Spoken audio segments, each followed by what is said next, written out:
Welcome back. Now, in the past few days, many Gauteng residents have been struggling to access water.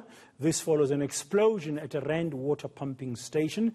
This is adding to existing difficulties in the midst of a raging COVID-19 pandemic. But lack of access to water is not only a South African problem.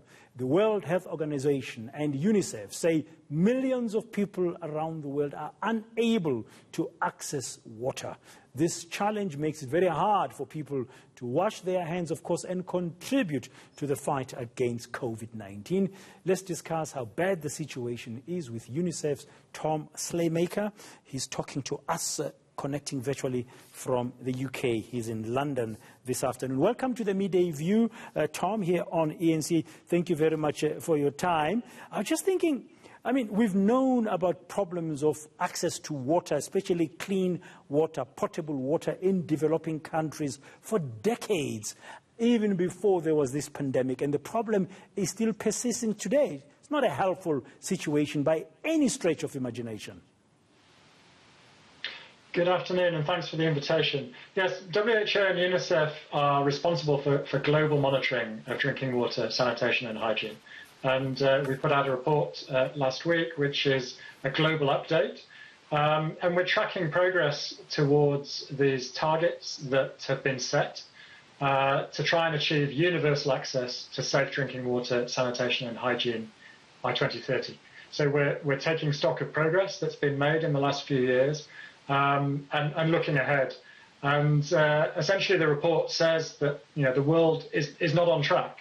In order to meet these targets, we're going to effectively have to quadruple, so to increase 4 times the current rate of progress. And if we don't, if business as usual continues, we're still going to have billions of people around the world without services in 2030. So there'll be about 1.6 billion without safe drinking water, about 2.8 without safe sanitation, and about 1.9 billion without even basic hand washing facilities at home. So really it's a call to arms to address this long-standing problem. Yeah, and climate change challenges, I guess, would have exacerbated the situation. South Africa, for example, speaking for our country, it's a fairly dry country, and we had a drought recently where a city like Cape Town was facing a potential day zero.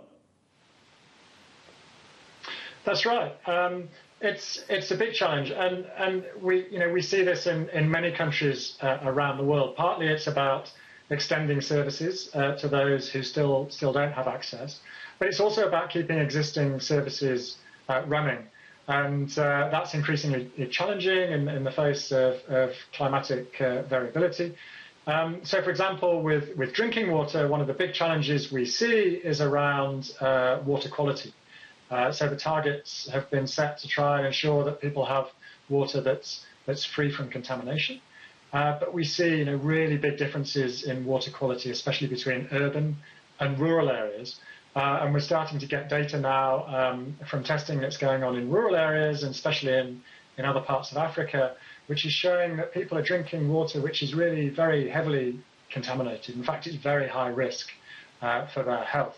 And so paying attention to not just increasing the availability of water, but also the quality of drinking water is really important in order to realise the potential health benefits. Yeah, a call to arms in 2021, as you said, in terms of ensuring access, provision of safe water, safe drinking water, and all of that. Ahead of the 2030 Sustainable Development Goals, it doesn't look like the world will achieve those targets.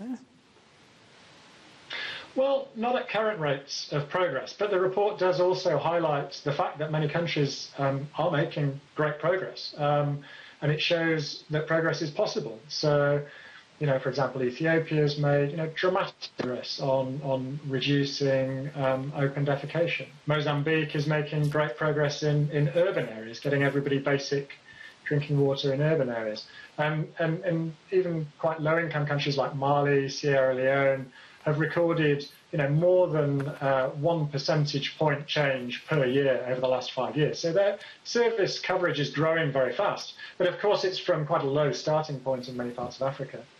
Now, clearly, increased investment is important, but it's not just about money.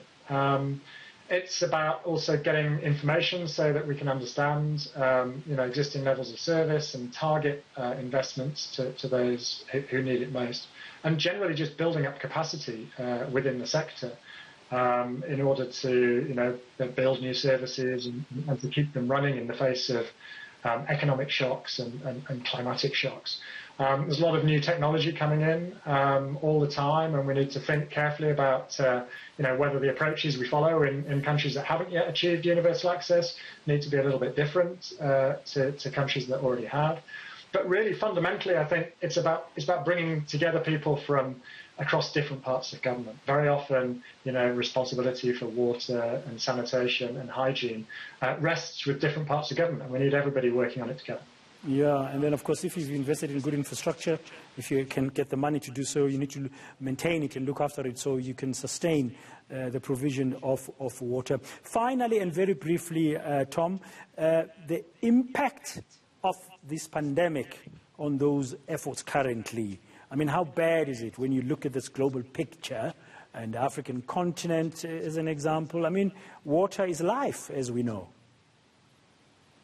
Yeah, and what we've seen is the pandemic has really shone a spotlight on an existing problem.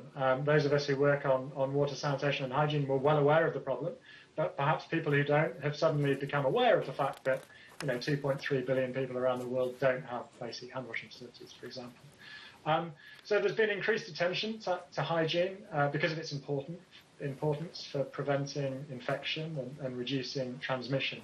But at the same time, of course, the pandemic has had a big impact on the economy. It's caused very widespread disruption to services. We've got data in the report from phone surveys in Africa that shows that around 1 in 4 people reported that it's much more difficult now to get access to drinking water due to the pandemic. We've also got data from social media, for example, from Facebook, about how often people are washing their hands and whether they're following the guidance that's been given on washing hands after returning from public places.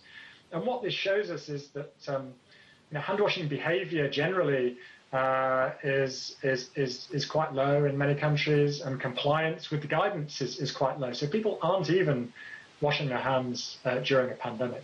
So there's a long way to go. It's a little bit too early to say what will be the overall impact and whether it will be positive or negative, but it's very clear that we need increased investment, both to end the current pandemic and also to build more resilient systems for the future.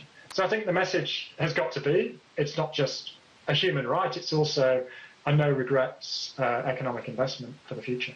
Thank you very much. Tom Slaymaker speaking on behalf of UNICEF about that report about the state of water, access to water in the world that was released last week by UNICEF and World Health Organization.